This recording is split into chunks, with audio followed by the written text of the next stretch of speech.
Hello and welcome back to another super exciting Star Wars Lego Mega Build Falcon. One day I will actually come up with what I call this series and remember it as such. Behold, I have this. I believe it's a buttock. That's what I've taken to calling it. I've left myself here. I've got a strong memory that last time I was building this, I lost or misplaced a significant piece and said to myself, I'll fix that next time. And I have a strong feeling that I either did it immediately after I ended that recording, or I never did it at all, and it's something that is going to creep up on me. It's something of a creeping dread, if you will. So I've got that looming. That's a factor. I'm also now remembering it. I was very hungry, like stab someone in the neck hungry. I don't know if that had any effect on it, on the quality of the output. So that's one of the good factors when your output's crap anyway. Even if there's something affecting you, crap doesn't go any lower. Made an error already. Filming this post-lunch. In fact, post-bacon cheeseburger. Just had a bacon cheeseburger, which is... It's only one step between cheeseburger and bacon cheeseburger. Obviously, bacon. But I feel it elevates it to like a whole new position. Like if someone said to me, yeah, I have a cheeseburger most days for lunch, I'd be like, that's not that bad. So I mean, so long as it's just a cheeseburger. So if you're having that and then it's also like, oh yeah, I also have fries and a shake with that, then okay, that's a bit sketchy. But if it's just that and like water or coffee or whatever, it's like, okay, that's not terrible. Yeah, it's not the best, but it could be far worse.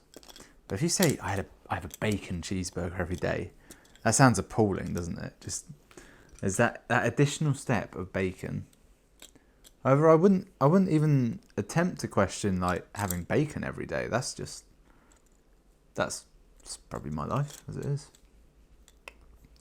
And a little flat bit. Good. So I was going to record this video yesterday, and the weirdest thing happened. Well, it's not that weird actually. It's fairly sensible. I should have recorded this yesterday. All accounts, all sort of reasons said, this is what you have to record. And instead, I chose to record Paper Mario. So I've now got about 5 Paper Mario videos in the bag, and I just wanted to play it. I was like, I really want to play that. It's a great game. It's a game I'm inexplicably, well, it's early on in the series, and you know that's when a game is at its freshest anyway. But I'm in an odd space where the current games I've got ongoing, which are, well, it's just Paper Mario and what's the other one? Minish Cap. Really enjoy them, and I'm in no way sick of them, and they're not a hassle either. I mean, Zelda's never really a hassle; it's always a joy. But normally, whatever I'm doing on a Monday is somehow something of a hassle.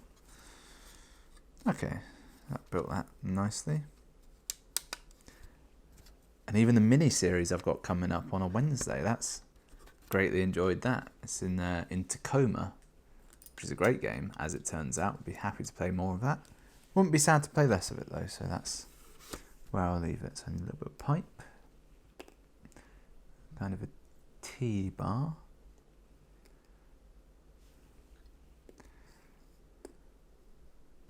I'm going through some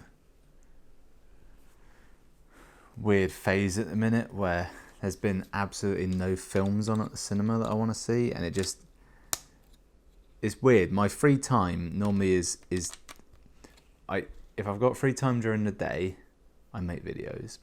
Free time at evening, well, normally I go out and play sport, but if I'm not doing that for whatever reason, I go to the theatre, the cinema, the movies, the talkies. Damn it. I don't need to take that off. But there's been nothing on at the minute, and it's left me with an abundance of free time. I just don't know what to do with myself. I mean, obviously, I play video games mostly, You know, you can only do that so much. And I don't like starting that too early in the day. Monster Hunter's taken on a whole new life of its own, which is fortunate. I thought I was nearly done with that game, and then something happened, and I was like, oh, I've got quite a bit more of this game. It almost spins. Well, it does spin. If you get it just right. There it is. Alright, and now I need 16 of these black bits. And a whole lot else.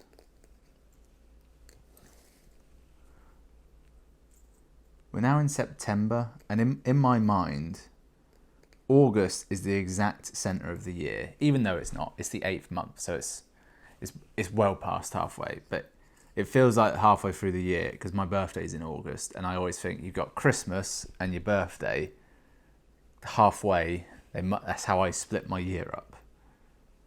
And now we're in September. Very much the weather is changing. It's getting darker. And in my mind, it's like, well, Christmas is on the way, isn't it? It's nearly Christmas. So I've got that going. So consequently, I'm now realising that in my head, this was a Christmas present to myself from me. Even though that's not true. I brought it like months later.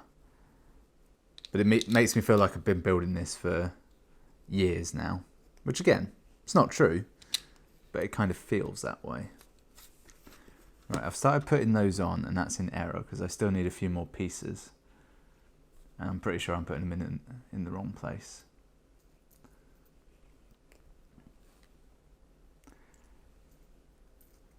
I had someone ask me. In fact, no, someone told me what their favourite film was the other day, and they just flat out said it, and I said, yeah, but that's such a hard question to answer. What is your favourite film? Because you've got to really get into like what are they asking you there? Do they mean what film could you watch right now? That's one question.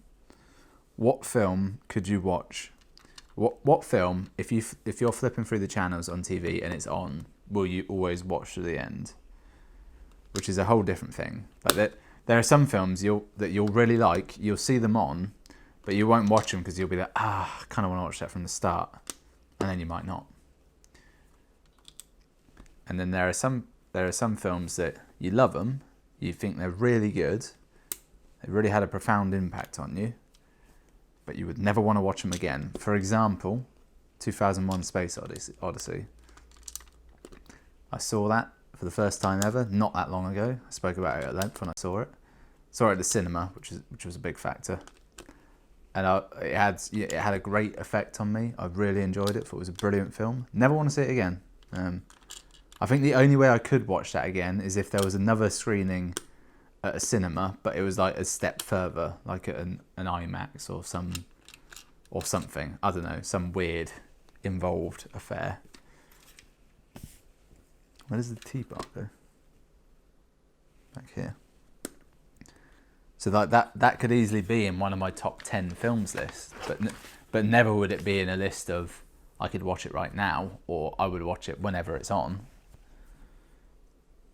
And I should point out the film they said was Interstellar, which it's a good choice. It's a good film. It's Nolan. I saw it once at the cinema and I felt that was enough. I had no urge to ever see it again. That's not to say it was a bad film or that I didn't like it.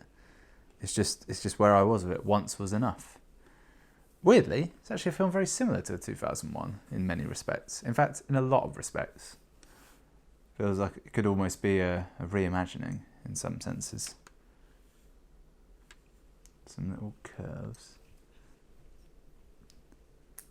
And then, I was on the spot, so I ended up saying, well, I think my favourite film could be Jurassic Park, which is a good shout.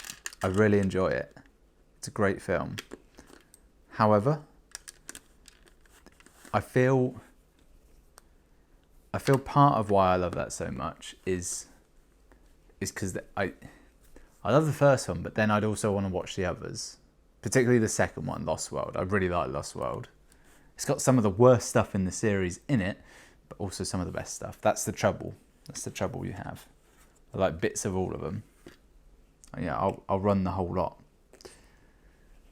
And then I later realised that actually the answer to the question is of what my favourite film is, it's Lord of the Rings.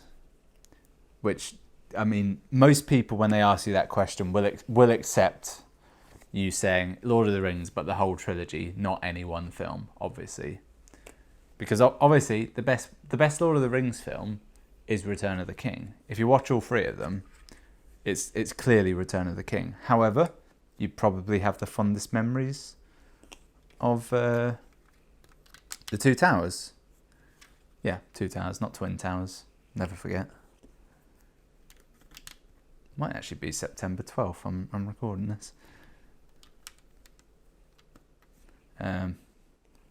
Yeah, so like Return of the King is obviously the best film. However, you can't really have any of them like without. Does that go there? You can't have any of them without Fellowship. Like if someone would say, if you said, "Oh, Lord of the Rings is my favourite film," and then someone goes, "Oh, I've never seen one," you know, if I could only watch one, what would I watch? That well, you can't just watch one, and it's not like Star Wars where it's like, well, watch this one first, The New Hope in Star Wars case. It's always going to be watch Fellowship, and then watch the other two. Like, I mean, it's very much a trilogy. You've got to watch all three. It'd be a terrible series if it stopped at one.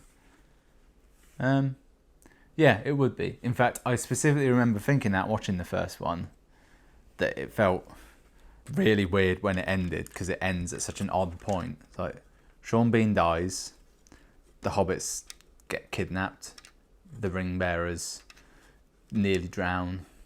Sam nearly drowns. I don't know why I'm calling them the ring bearers. They nearly drown anyway. Point being, and it's very odd. They sort of go away, and it's very much not an end. It's just clearly that they got the runtime up to like 3 hours or whatever. It's like we gotta kill it somewhere, Peter. This is too much. It's too long. God, they're good films. I think one of the qualifying factors for your favourite film is like. I feel this is like a trick to find out what your favourite film is. In the same way that there was that voting thing that came up a while back for finding out like what's your favourite video game, and there'll be like 50 video games, and they'll just pair them up for you. Like they'll put one versus another. You pick your favourite, and it will just eventually go through the list until you get some really hard picks, and it gives you your sort of stats. And it's a fun thing to do because it pairs each thing up individually, and it's like, well, you know, Link to the Past is my favourite Zelda game, and then it pairs that up against like Ocarina of Time. You're like, Then it comes up against, I don't know, Mario 64, and you're like, well, which way could this go? I feel like you doing that with films. There's other things like, you know, could I watch it right now? Would I watch it every time it's on? Do you own it on DVD or Blu-ray? That's a good factor. Like, I own Lord of the Rings on DVD and twice on Blu-ray, but both extended editions. I got one extended edition box set, then I wanted The Hobbit, and you had to buy it with the Lord of the Rings. So I got 2 box sets of it, which there's no practical reason to have that. But no, there is a practical reason, the reason I just said, but there's no reason to keep that, really. And weirdly, when I wanted to watch the extended edition, I've watched both sets. I didn't just keep one pristine. That's good.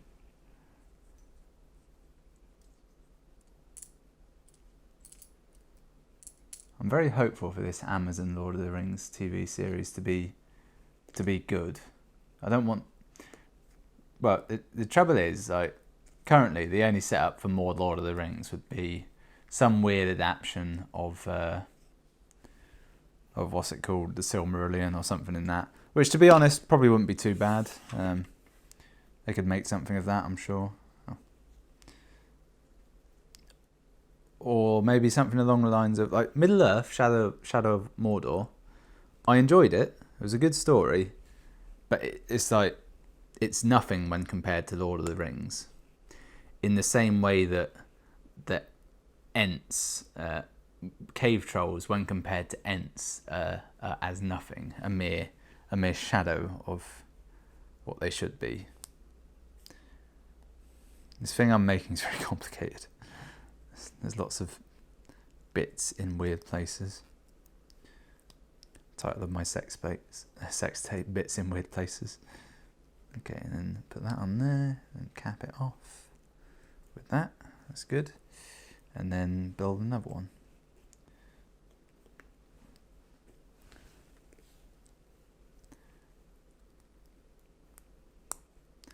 But then yeah, that's another thing, isn't it? Another question of it. Could you watch that film again immediately after having just watched it? Now, after I watched Lord of the Rings, obviously I'm sad because Return of the King has many emotional endings. Yeah, I can't carry it for you, but I can carry it you. Tears of your eye. The eagles are coming. And probably the most heartfelt bit is when they're in Minas Tirith and they bow before Aragorn, and he goes, "No, we don't." I'm paraphrasing here. No, we don't let you bow. We be the ones that are bowing. That's roughly what he says. You know, after that, it's very tough to go and then watch them again. But at the same time, they're one of the few films where I've watched like a lot of the extended info documentaries. They're very interesting. And that's almost like watching them again. And what I want to do, and I haven't quite got there is I want to watch all of them, and then I want to immediately after watch them with commentary, because I want to watch them with the commentary, but I feel like if I haven't seen them for a while, I'll have the commentary on and I'll start watching and I'll just think I kind of just want to see the scene as is. So I need them to be incredibly fresh in my mind to before I can accept it with commentary on. That's where I'm at with that. Along those lines, Kung Fu Hustle is a film that I can easily watch and then just watch again because it's such a good film. And it's paced so well. It ends with a good action scene. There's a really great action scene near the start when the Axe Gang sort of first attacks. It's just it's paced so well you can accidentally watch it twice is what happens. That's a great film, Kung Fu Hustle. That's one of my favourite films. I feel depending on who asks, like, what's your favourite film, that's one of the answers I might give. Right, so it's saying I should now attach this, and these two clip on to those two.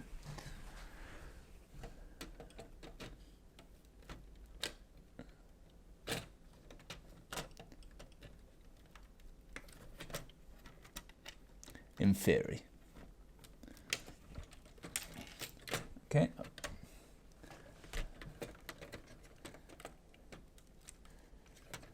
Right, I'm actually trying to remove stuff now, but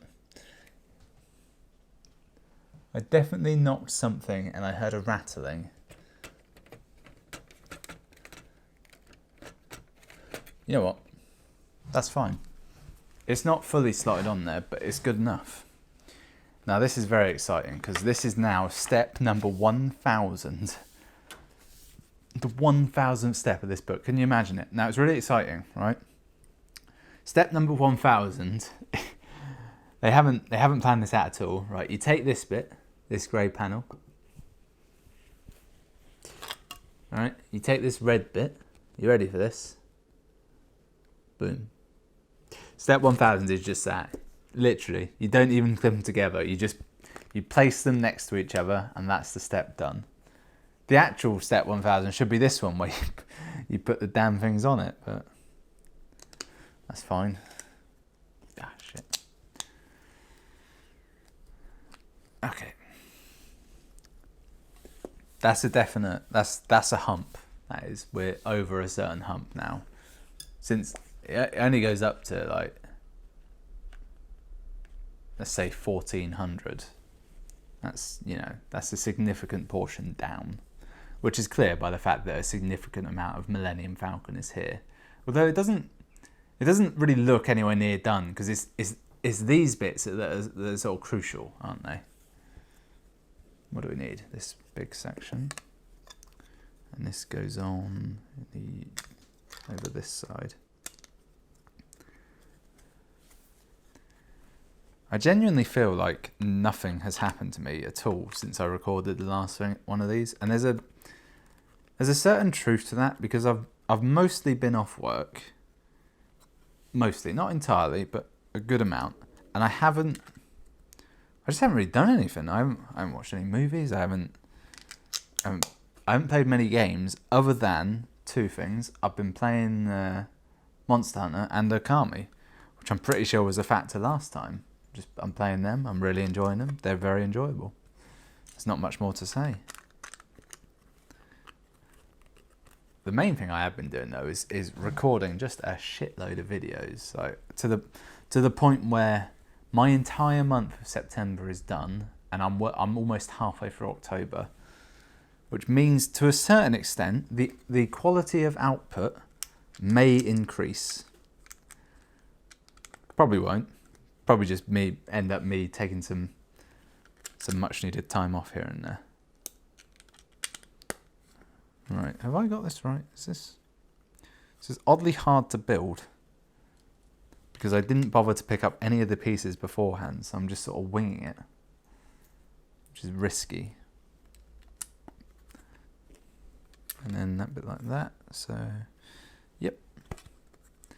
This time. I'm also in a really weird state with media. Part of the reason I do the channel, as you well know, is sort of a method of replaying video games. It's not an excuse. It's not quite the right terminology. It's more a force, I suppose. Like it's quite often in the past, if I fancied playing an older video game, I'd just go and play it. I may not play it to completion. I might just do 1 or 2 sit-ins, intend to go back to it, and then just never do that. However, with the channel, it's like you can't play for more than like an hour or so a week, because that's 2 or 3 videos. That's plenty. And then it's rigid. You will play it to the end for the most part. So it's a very good informal, formalized way to force yourself into doing it. I've actually fallen into doing much the same thing with television. Where I'd used to just have one series on the go at a time, one TV series, and I'd either watch that until the end, or it would kind of peter out for me, and I'd move on to something else. Whereas now I've got a system whereby, is this right? Yeah, it must be right. Whereby if I'm cooking food or eating food or just general food preparation, I used to listen to podcasts, but that was a bit annoying and not great when you're eating the food. Now I watch The Office. I rewatch The Office. So I'm going through the whole series of The American Office whilst I eat, which may or may not be an incredibly unhealthy thing to do.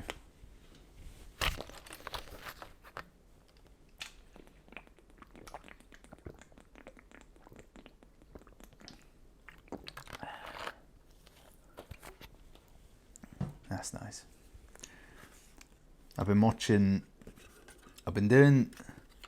For some reason I've been stuck in a route of doing My Hero Academia weekly as it comes out, as the free version comes out on Crunchyroll. That's a key. I've always got one episode in the bag. If it ends on a big enough cliffhanger, I can snap and like go premium, watch that one episode, and then I'm stuck with the rest of the world.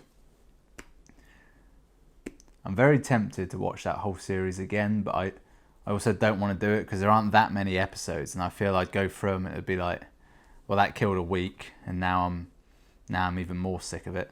And then something did happen where I was like, oh, there's a dub version. I could watch the dub version. I haven't watched dubbed anime in years, honestly. And back when I did watch it, it was normally crappy 4Kids style dubs. It was bad. It was literally for kids. I understand it. They did a good job. They get you into anime. At the same time, it was genuinely awful. I was like, oh, I could watch that. That would be a good way to do it. So that's something sort of added to my future horizons.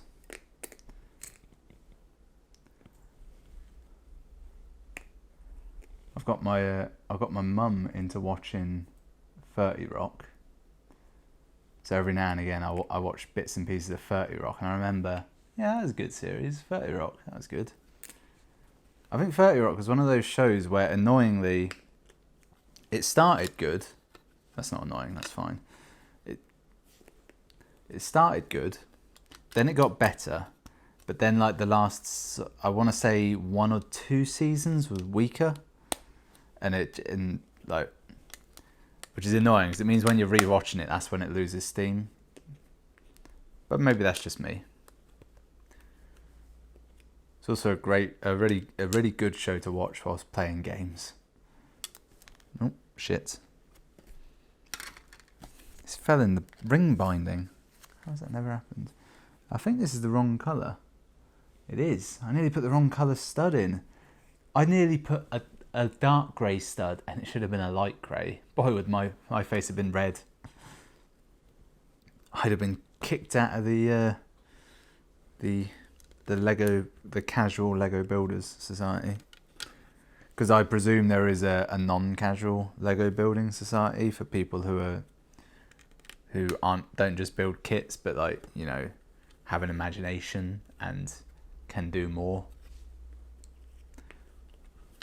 Yeah, people who will buy bricks instead of buying sets. I'm afraid of those people. They have a skill that I could never use. A talent beyond mine. I assume it's the same reason the Sith fear the Jedi. So on paper, the Sith are more powerful, but they've just got that one little thing that you know that the Jedi have and they don't, and that's the ability to not kill every other Sith. It's an inevitable part of being a Sith, is that one day your apprentice will try and kill you. It's just a fact.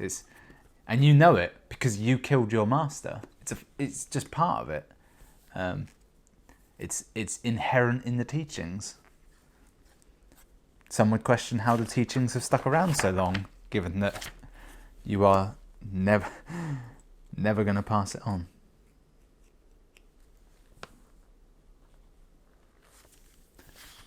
I really hope at some point in all these new Star Wars films we're getting, which Disney, you know, they're good at giving us. I really hope they realise that a key factor of what makes Star Wars cool is the Star Wars, wars in stars. Solo didn't have much of that. Rogue One did have that. It was a war movie. So the Star Wars aspect, that's a big feature. Wars in the stars, in space, if you will, and Jedi. So I would like some film with some Jedi in it. There's a reason that you've seen in Rogue One that was deemed the coolest, i.e. the bit with Darth Vader. Well, that's just the best scene in the film. Because I know he's not a Jedi, but there's lightsabers. It's one of the things that's been most lacking from episodes 7 and 8. There's not really much Jedi action, is there? Kylo Ren was cool when he first showed up, because it's like, he's really powerful. How are they going to beat him? Then Rey suddenly beats him out of nowhere. It's not entirely out of nowhere. She does beat some people up with her stick on Jakku, which is evidence that she clearly knows how to fight, like with melee weapons, and therefore you can extend that. If you can swing a stick, you can swing a lightsaber. There's a logic there. She has a bit of wherewithal. Where did these bits go?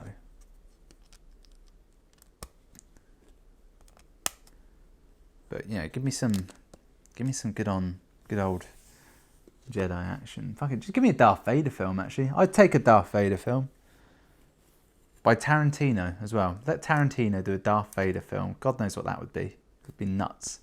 Might redeem the entire prequel trilogy if have it set so it's exactly after Palpatine goes, "It seems in your anger you killed her."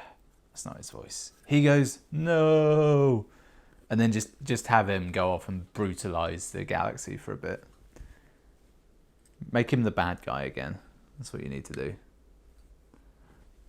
What am I doing? Right, okay, here we go. I need these bits. This tiny stud. Yep.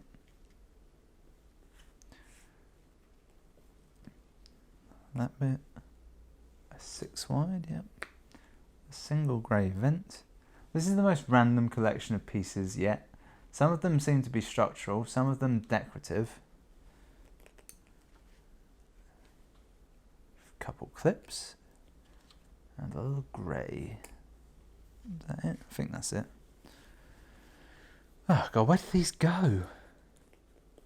So hard to look at. Like your face. Or so's your face, as the phrase actually goes. Damn it. Pop that on there. The new Spider-Man game came out. Apparently it's really good. And I was resigned to not playing it because I was like, well, I don't have a PS4. I'm not willing to buy one. I just won't play it. That's fine. I can live with that. You know, and like in the run up to it, I was like, maybe it will be bad. I was holding out for that. I was like, yeah, it might be good, but not great. Might be one of them. And then it came out, and it turns out, okay, so it is great. So I was like, well, I've no longer got that mental justification. I can't do that sort of mental gymnastics. So I was like, it's fine. I just won't play it. I resigned myself to that. I took all those emotions, I balled them up and I crushed them in my mind of ice. And then out of nowhere, I was talking to a friend and he goes, "Oh, I've just got a PS4 Pro. Turns out I'm probably not going to need my PS4. Do you want to? Can you hold on to it for a while? It's like, do you want to borrow it for an extended period?" Which was code for, you can have it. It's not yours. Don't sell it. I haven't got space to look after it though. Feel free to play it. Basically, I was like, you have no idea what you're unwrapping for me mentally here. And then as icing on the cake, he goes, well, you might as well use my account as well, because then you can play all my games, of which I've got loads, including Spider-Man. I was like, ugh. I'd mentally sort of checked out on that situation, and then it's like God just goes, "Yeah, I'll have that. Fuck off." Yeah, it's hard being me. Things just work out in my favour somehow. What can I say? #blessed. I do joke, but I am in general an incredibly lucky person. Things just generally work out for me. It's both a gift and a curse. It's mainly a gift though. You know how like people who are like when you see like, I don't know, in comic books and stuff, and it'll be like, oh yeah, his power is luck based. He can make good luck, whatever. And it's like, yeah, it's not as good as you think. It turns out, you know, people around you end up having the bad luck, or it's like you never know what's down to you and what's down to your abilities. I'm more of the what I assume the character Longshot has approach-wise, where it's like, yeah, it's pretty good. You know, I don't rely on it 100%, but you know, it gets me through the day. That's very much me. A happy-go-lucky attitude, if you will. Live and let live. Right.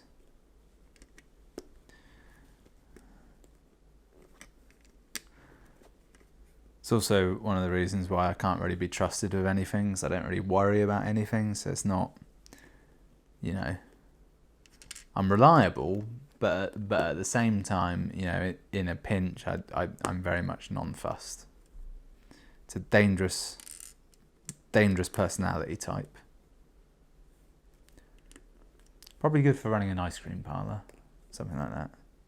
Important, but not too important. Quite fancy an ice cream now that I've said that. I've no right to have one. As I've already said, I had a bacon cheeseburger.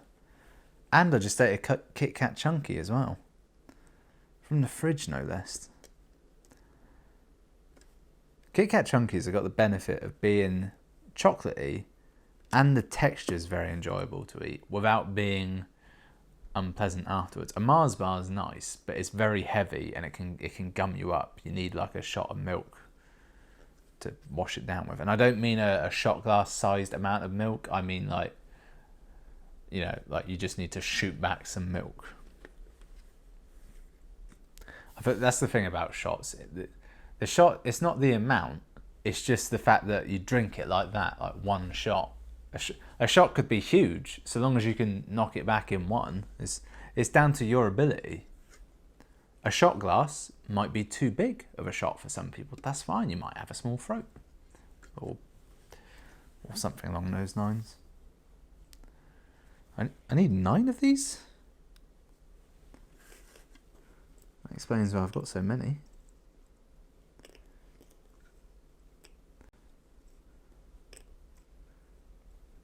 Okay, that's 9 of them. 4 of these little binoc looking things.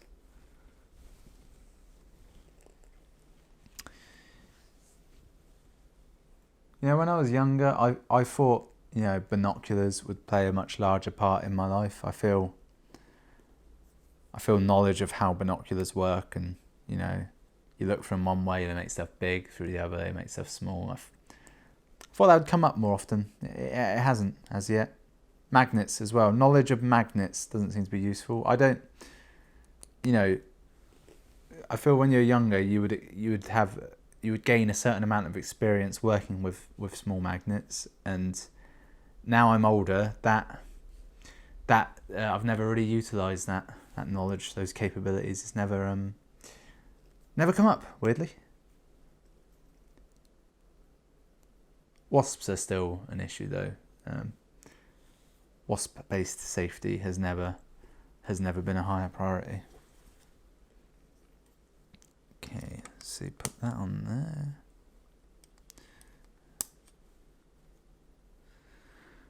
What I quite like, when you do bits like this and you've just been adding detail for ages, I'd like to use the word kit bashing, even though it's not the right word, is I never really look at the thing as a whole until I'm sort of done, and then I sort of, figuratively speaking, take a step back from it and absorb what I've created.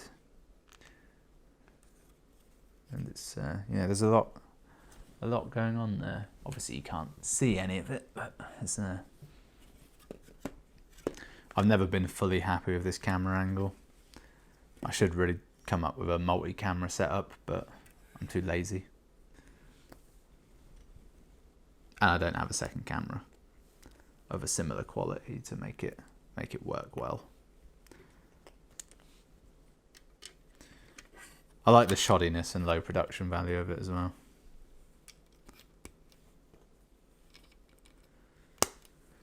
Right. Okay, do that. Put that on there. That's definitely going to be important, those 2 balls. Even more stuff going on now. And you. No, you. So put this on top.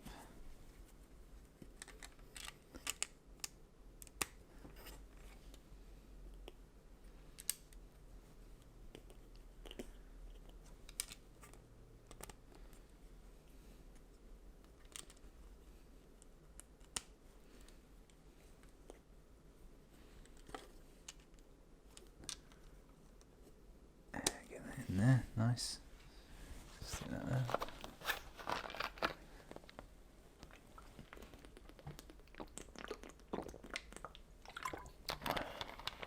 This chair I'm on now, it's wooden, and it's very sturdy. If you're used to like IKEA chairs, or chairs you flat pack and put together yourselves, you're probably not used to quite how sturdy this chair I'm on now. This is hardwood.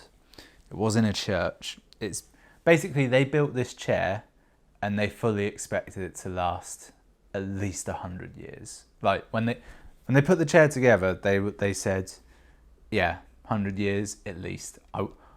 I want generations of my family to have known this chair. It's not a particularly nice chair, I should say. You wouldn't want to live on it, but it's very sturdy. So what it means is it's incredibly good for cracking your back on. Oh, I was almost directly over the microphone, so there's a good chance that made an amazing sound. It's also the exact sort of chair I presume you would want if you were choking and had to perform the Heimlich maneuver on yourself, or a variation of it. And what you need to do is, if you're ever in this situation, see, the Heimlich maneuver is you get behind someone, you ball your hands up about here, below the ribs and sort of sternum, so you can get up in there, and you just force back as much as you can. If you're on your own, you need to throw yourself onto a chair, like on that bit, about as hard as you can, because you're only going to get 2 attempts at it, really. The first time you'll probably do it too softly and it might not work. The second time, give it everything you got, because you'll probably die otherwise. It's worth practicing. If you live alone, you should have. If you live alone and eat sloppily alone, you wanna get that down pat, because you don't want to be that guy, the one who chokes on something alone. It's worth practicing. Try it now. Try and force yourself to cough up something you're imagining you're choking on. Do I need these? Yep. There's a significant number of parts needed right now. There's about 17 bits and they're all tiny.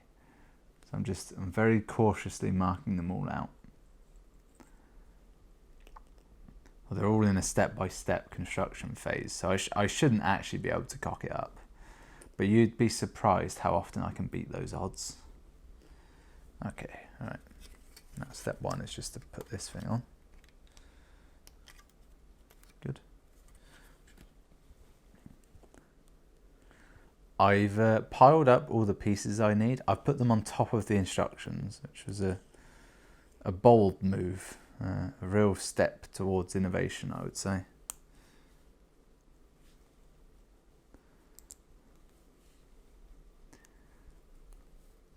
So I'm rewatching Dragon Ball, as you know. I'm in the Red Ribbon Army saga.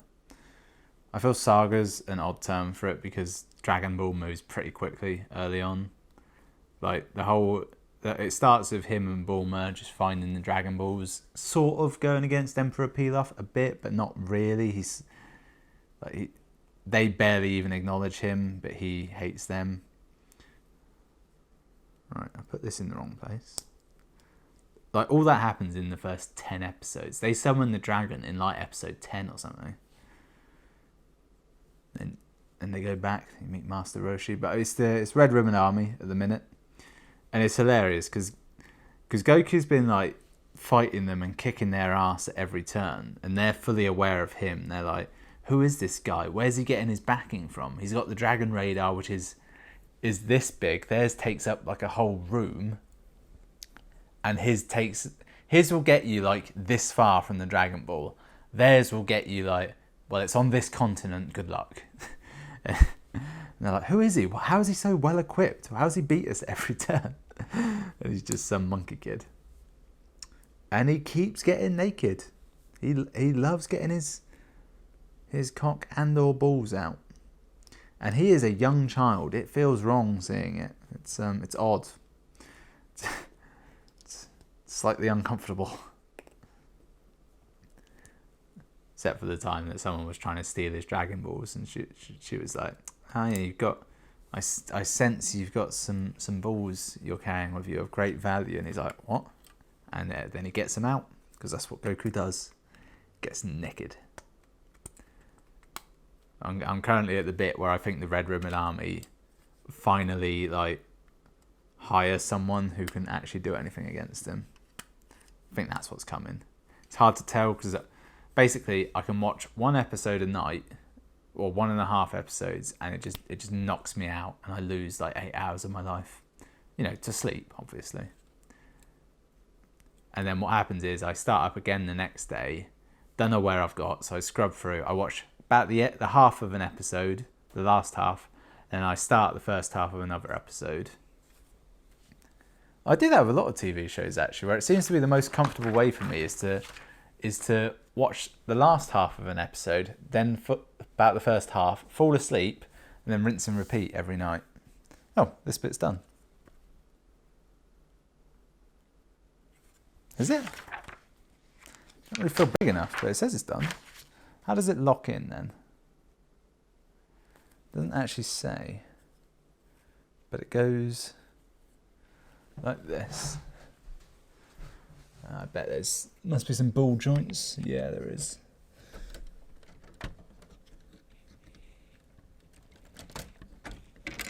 Okay, yep, that's knocked off immediately.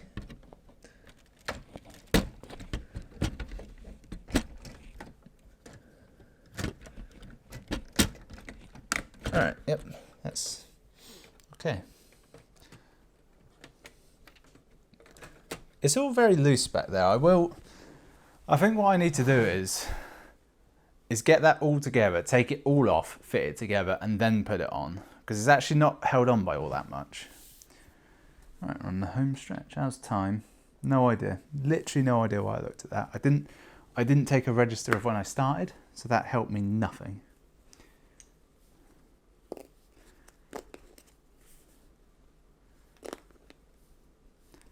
I've made the number 1. It may be backwards. I'm at a point in life where I can't tell when things are backwards anymore. I can just read them. It's a detrimental ability in every way.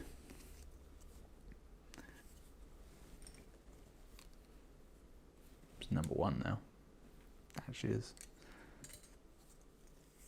At some point, it will be the bit where you're no longer building this and you're building either the stand for the nameplate or just a nameplate. That's always an exciting bit because you don't see it coming. It surprises you. Like the Mandarin, you'll never see him coming. You will never see me coming. Iron Man 3 is a pretty good film.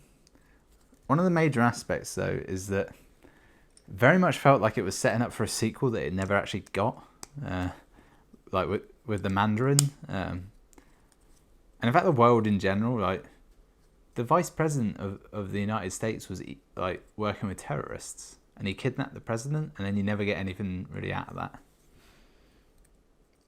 That's one of the only downsides of the Marvel Cinematic Universe being so big, is that you don't often get sequels to like the more individual stuff. Good example is you had Civil War, and then all the films that come after that weren't really a follow-on from that. Like Spider-Man: Homecoming was probably the biggest one in that it just mentioned Hannibal Buress goes, "Oh, I think Captain America's a war I think he's a war criminal now or a terrorist or something." So, well, I suppose he technically is, or he's in prison at least. Or he's supposed to be, or he's on the run. It's not really sort of said. And then like Black Panther, yeah, his dad died, but you never hear anything like about the sort of political situation, if you will. How does this attach? It doesn't say. Comes out 6. It must go like that. And it wasn't until Ant-Man that you really that felt more like a sequel to Civil War than any of them, because it was actually about some specific fallout from Civil War. Even in Avengers, they kind of glossed over it in Infinity War, where it's like, yeah, they're on the run, and General Ross is like, you arrest them, and it's like it's almost done away with immediately, which is actually how it would work in the comic books when you have like an individual comic books run, and then they have to go and take part in some big event, and normally it will have no effect on their story. It will be like, I don't know, they're working away on their big toy spaceship once, and then suddenly it's like they get a call, they have to go and fight Galactus for an hour, and then when they're done, they come back and work on this, then it's like nothing ever happens. It's like that is comic books, and it's not one of the better factors, really. So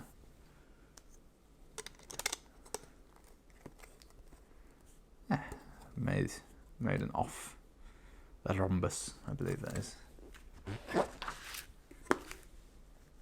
Not actually a lot more to go on this. This feels like it should have been part of that last bit, actually.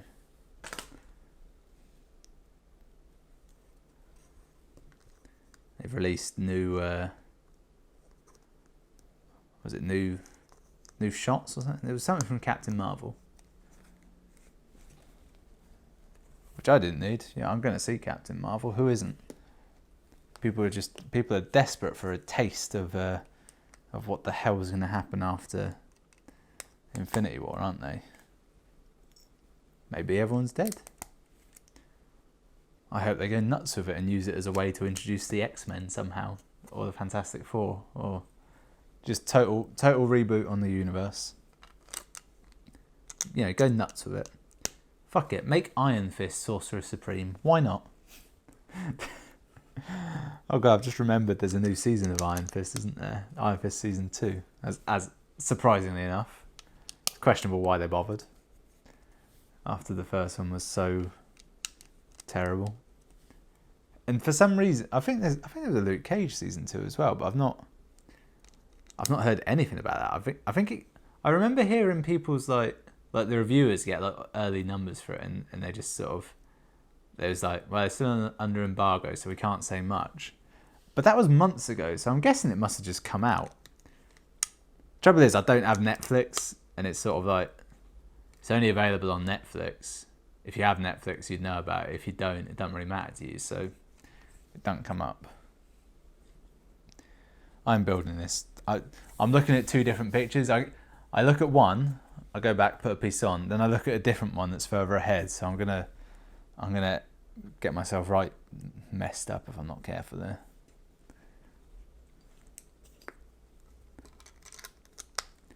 Where's Daredevil? Yeah, Daredevil. Daredevil's really the only good one. Jessica Jones was okay. It's not for me. But Daredevil's great. Give us another season of that. And keep introducing new characters as well. You don't have to just like we got the Punisher. I don't think anyone's expecting that.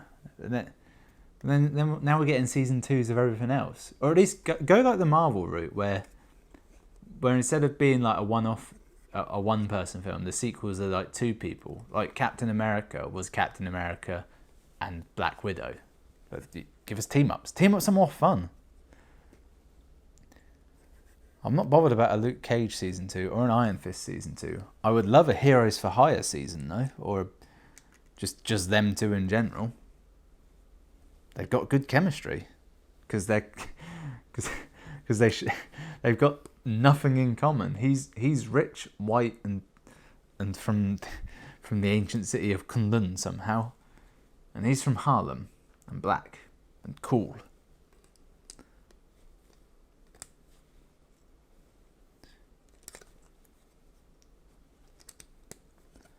All right, is that good? No, still more. What's doing me in is that there's these four corner bits that you put on to make a circle, and that's kind of my favourite bit is doing them. And as such, I've been sort of like, and now I put the circle on. Everything is that, and now I do it. But it's not until now that that's actually the case. All right. Now let's see. Put these two phones on.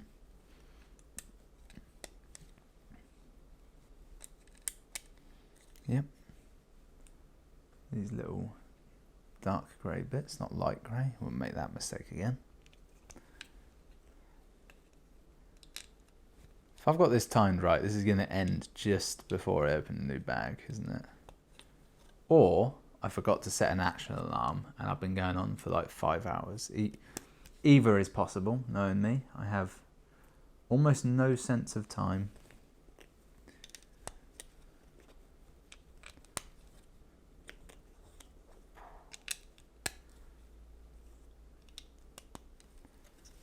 And now put 16 of these on. 3, 4, 5, 6, 7, 8. All of them is actually what it's supposed to be, all of them. Have I got this the right way? Yeah.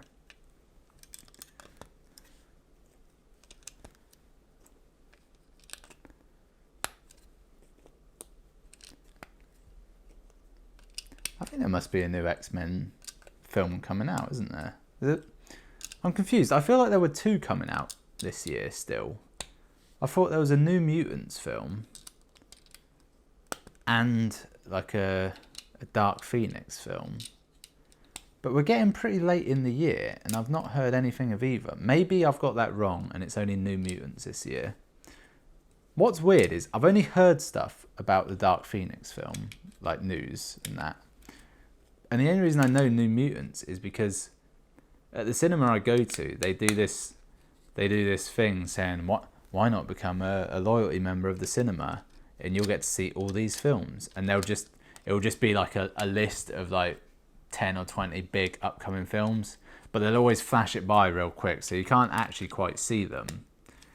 And you know that it sort of tricks your mind in a way. But one of those I'm sure I keep seeing is New Mutants, which I think is supposed to be like a not a horror film, but a horror film.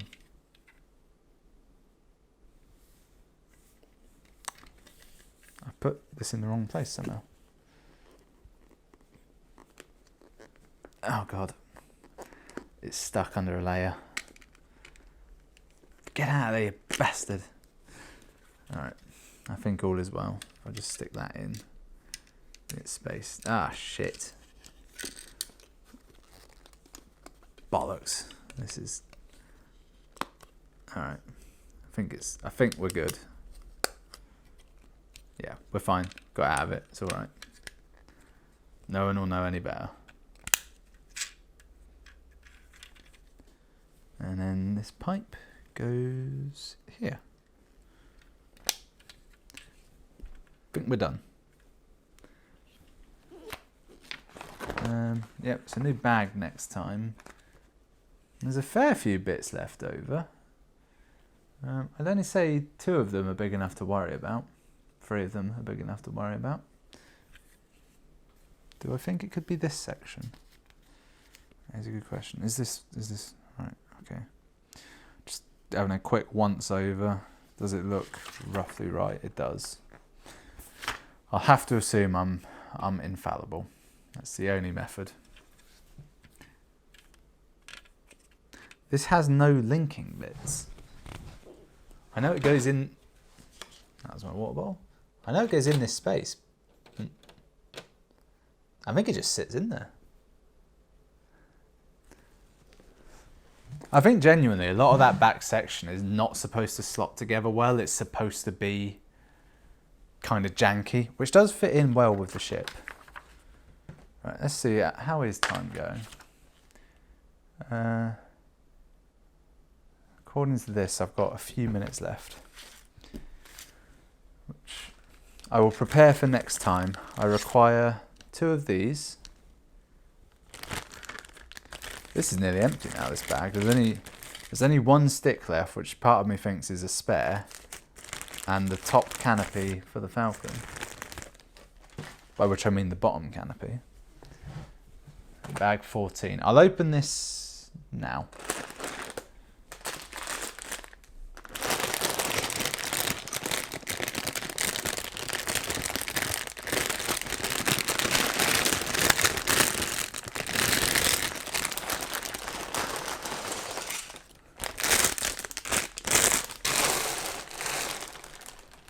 Are there any words to describe that with plastic, like plastic bags like that and crisp packets and general sweet packets where you can only open it like by twisting a sort of already kind of serrated bit? I feel it's very much attacking the weak spot of the plastic, but there's no words to describe it, is there? Like if you were to audibly tell someone how to do that without if you couldn't show them your hands or physically show them how to do that, I dread to think how you would teach someone that ability.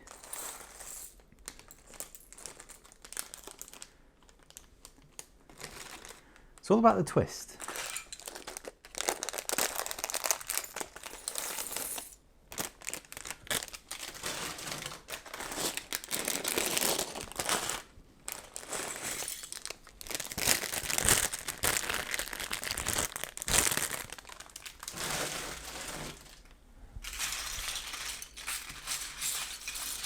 Okay, right. It's probably the smallest one so far. Weirdly, the thing I'm making, it almost looks like I'm making its own ship. It's a very odd little bit. I might as well start though. Got nothing else to do, have I? Straight away, one of the bits I'm using was a bit that was left over from the last thing I did, which it gives me a certain amount of hope and or fear. Are these all the same? No. And then, all right. Okay, there we go. We're off to the races. 2 minutes on the clock. Look, actual Lego bricks. They feel so real. Because they are real. Okay, good. Now I need 2 little wedges just to complete the cycle. Blue! A dark blue as well. It's the first time we've seen this colour. I didn't know there was so much blue in the whole galaxy. It's almost a line from the film. I think this is what I need. Is this right?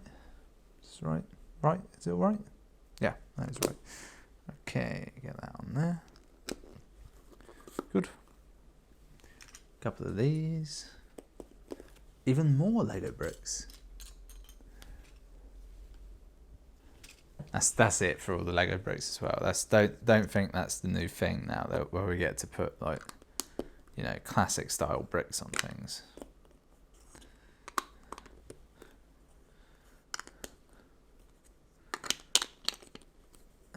Okay. Oh no, that is right. I thought something was off somehow. Right, we've made...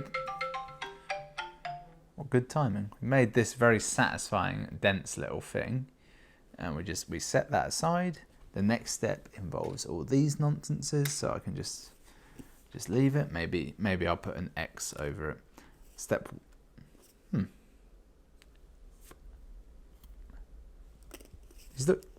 These looked entirely different sizes for a minute there. I don't know why. Yep, so we're done. That was a fine bit done, wasn't it? We're up to page 373, the 1033rd step. My God, what a white elephant this has become. Maybe I shall address it. I'm not going to remember how to do like regular unboxing videos and stuff. Who am I kidding? They are the easiest thing in the world to do. Any fucking moron could have a go. There's no... You can't really do it badly because you can't really do it well. That's the key. Oh God, I've twisted this now. Let's not touch them because they're probably very easy to bend out of shape, aren't they? Yep, so thanks for watching. I'll see you next time for, realistically, the home stretch. This is probably going to be an under 30 series video, isn't it? Under 30 videos series. I'm kind of on a 2 bag per 1 bag. No, it doesn't matter. I'll see you next time.